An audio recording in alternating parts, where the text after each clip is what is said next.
There is but one God, and Allah is his name, and Muhammad is his prophet. Greetings in the love and in the light of our infinite prime creator, the divine grid programmer. Namaste, namaskar. Islam and the true God. Islam has the same root as the word salam, which means peace. So in Islam, we receive the peace through submitting to the true God, Allah. Before we get too much further in this video presentation, I will present such profound secrets which have been held back from mankind that you, my dear esteemed viewer, will be shocked to your very core. And you must keep this in mind as we go along, that I want you to girdle up yourself, bolster up your inner fortitude, put on your full armor of Allah, stand fast in the harness, and prepare yourself for this gnosis. This knowledge has been held back from you, my dear esteemed viewer. And as we go deeper and deeper into this video presentation, you will see why this knowledge has been held back and why I have admonished you to girdle up your loins with the full armor of Allah.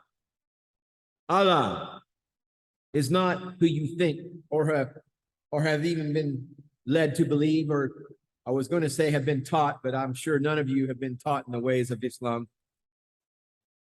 I am a rare journeyman adventurer who has gone beyond my cultural pale, so to speak. I have journeyed to the local mosque and I have studied with the imams. I have read their deeply. I have studied with the imams in the ways of Islam. So I am quite qualified to bring you this gnosis. But before we get started, I want you to hit that subscribe button. Thank you. Even in mystical works of the true Israelites called the Zohar, we are told about the Arabs and Allah for the Holy Zohar state. Once the sun comes forth, there are those who worship by this light, calling this light God of the shining pearl. And their oath is by Allah of the shining pearl. Now you might say, this worship is in vain. But since ancient primordial days, they have discovered wisdom through it. That was from the Zohar. That was chapter 2, verse 188, Alpha through Bravo. We have been lied to about Islam and what it really is. We all have been led to believe that it is a religion of violence and that the Prophet Muhammad was the worst kind of person. This is far from the truth. To be fair, we have been lied to about all of the prophets in history. And this is because of the fact that if we knew the truth of their message, we would turn from the world and be healed in both body and soul. Islam was given to mankind to restore the truth of the true God to this world. Yet, even this has been changed. I pray any of my viewers who are Muslim will bear with me as we go through this knowledge. I pray that you have the heart that is open, the eyes that are open, the ears to hear and the eyes to see this gnosis. I pray that you stand fast and gather up this yield that I offer. But I will not hold back on the truth, even for you, any of you, my viewers who happen to be Muslim. You too must share in this gnosis.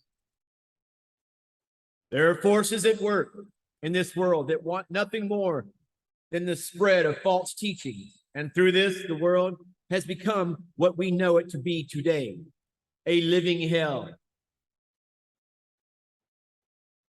Yes, I know I mentioned that a few videos back, but you need to hear this. You need to have this repetitive knowledge brought before you so that it begins to work its way into the very fabric of your gnosis. Do you assimilate it? Repetition is the key.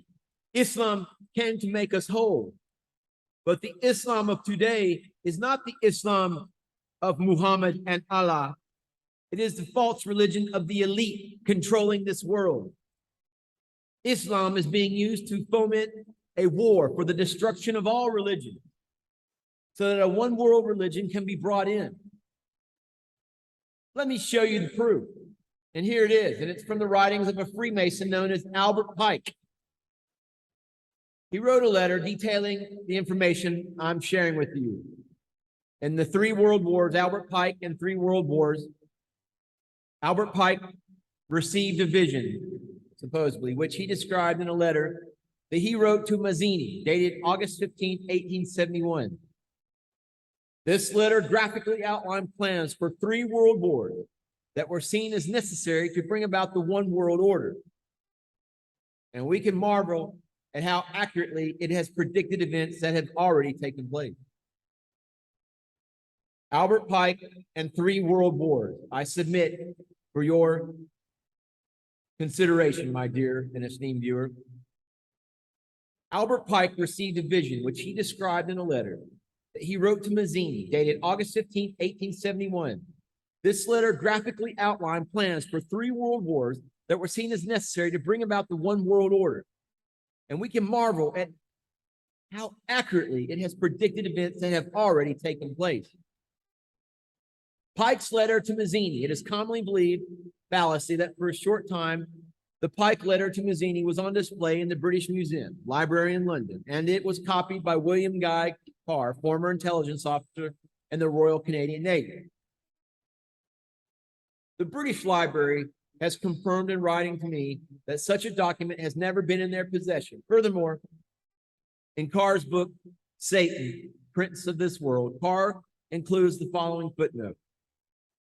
The keeper of manuscripts recently informed the author that this letter is not cataloged in the British Museum Library. It seems strange that a man of Cardinal Rodriguez's knowledge should have said that it was in 1925.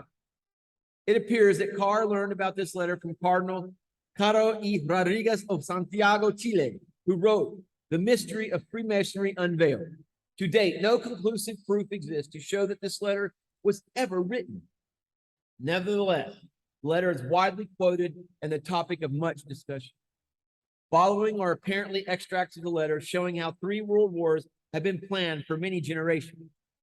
And I quote, "The First World War must be brought about in order to permit the Illuminati to overthrow the power of the czars in Russia and of making that country a fortress of atheistic communism. The divergences caused by the Agentur, the agents of the Illuminati between the British and Germanic empires, will be used to foment this war. At the end of the war, communism will be built and used in order to destroy the other government and in order to weaken these religions. Students of history will recognize that the political alliances of England on one side and Germany on the other side, forged between 1871 and 1898 by Otto von Bismarck, co-conspirator of Albert Pike, were instrumental in bringing about the First World War. The Second World War must be fomented by taking advantage of the differences between the fascists and the political Zionists. This war must be brought about so that Nazism is destroyed and that the political Zionism be strong enough to institute a sovereign state of Israel in Palestine. During the Second World War, international communism must become strong enough in order to balance Christendom, which would then be restrained and held in check until the time when we would need it for the final social cataclysm. After this Second World War, communism was made strong enough to begin taking over weaker governments.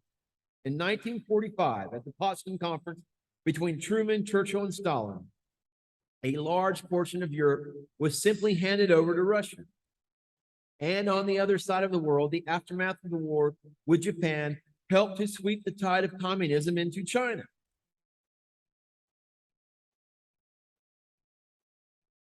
The Third World War. must be fomented by taking advantage of the differences caused by the adjuncture of the Illuminati between the political Zionists and the leaders of the Islamic world. The war must be conducted in such a way that Islam and political Zionism mutually destroy each other. Meanwhile, the other nations, once more divided on this issue, will be constrained to fight to the point of complete physical, moral, spiritual, and economical exhaustion. We shall unleash the nihilists and the atheists, and we shall provoke a formidable social cataclysm, which in all its horror we will show clearly to the nations the effect of absolute atheism, origin of savagery, and of the most bloody turmoil. Then, everywhere, the citizens, obliged to defend themselves against the world minority of revolutionaries, will exterminate those destroyers of civilization, and the multitude, disillusioned with Christianity, whose deistic spirits will form from that moment, be without compass or direction, anxious for an ideal, but without knowing where to render its adoration, will receive the true light through the universal manifestation of the pure doctrine of Lucifer, brought finally out in the public view. This manifestation will result from the general reactionary movement, which will follow the destruction of Christianity and atheism, both conquered and exterminated at the same time. Since the terrorist attacks of September 11th, 2001, world events, and in particular in the Middle East, show a growing unrest and instability between modern Zionism and the Arabic world. This is completely in line with the call for a third world war to be fought between the two and their allies on both sides.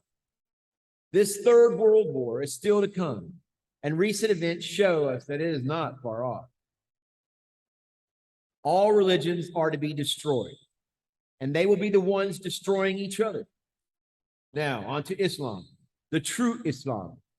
Here I will give you a short history of what has happened, but then we'll give the secrets behind this and show you why this has happened, all the while showing the cover-ups and mistranslations of events which are being used to cloud the minds of humanity for the sole purpose of deceiving them.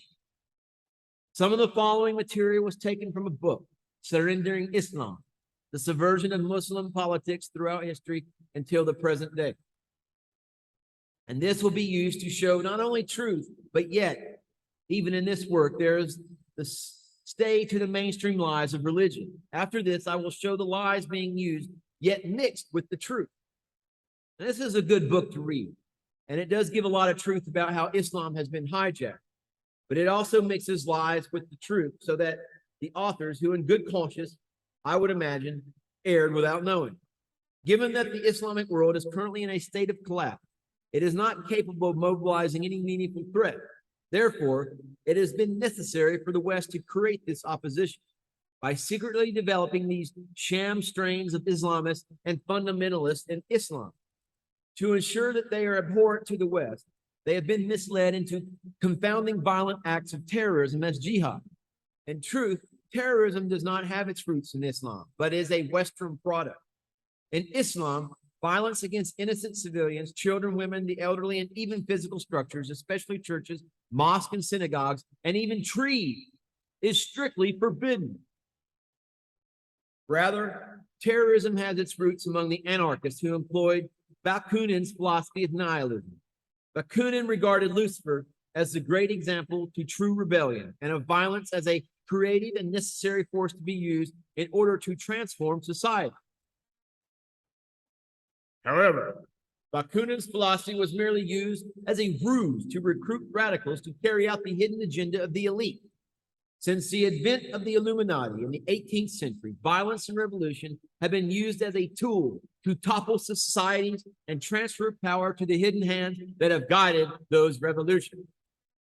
Most importantly, violent acts of terrorism have been often provided pretext for invasion and other forms of expanded imperialistic objectives. Always to lead these rebellions have been imposters known as agent provocateurs, used to rile the masses up against a false enemy. This has been the primary method by which Britain, as the imperial power for centuries, pursued its notorious strategy of divide and rule by employing Muslims willing to sell their faith for a miserable gain, who would create heretical strains of Islam or rally the Muslims against Western colonialism under false pretenses. There had been a proliferation of such movements, often referred to as revivalists, who emerged in those parts of Islamic world under British supervision.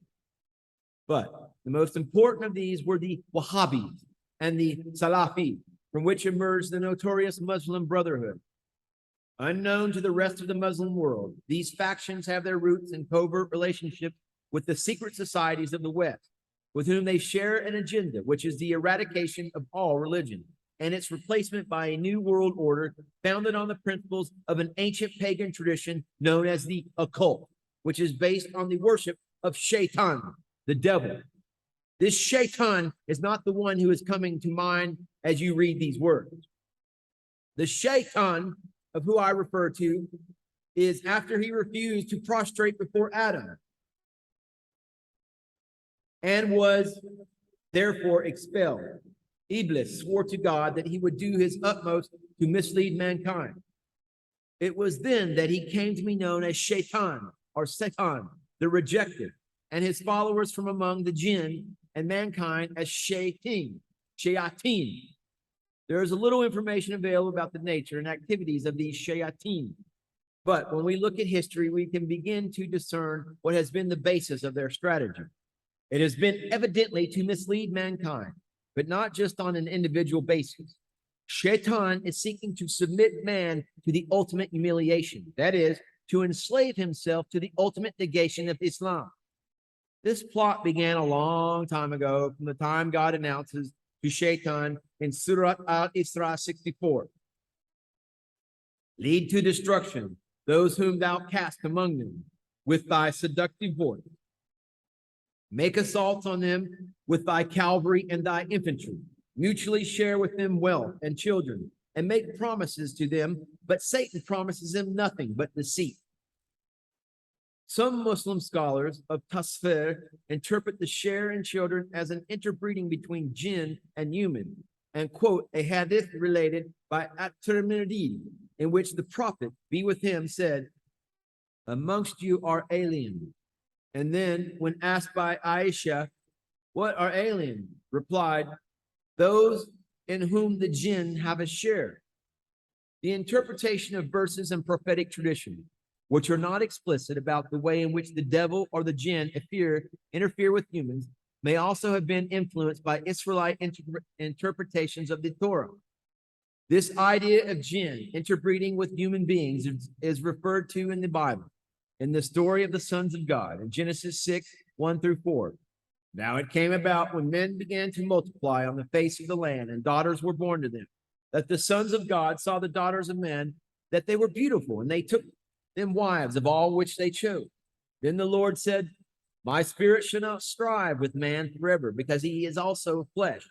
Nevertheless, his days shall be 120 years.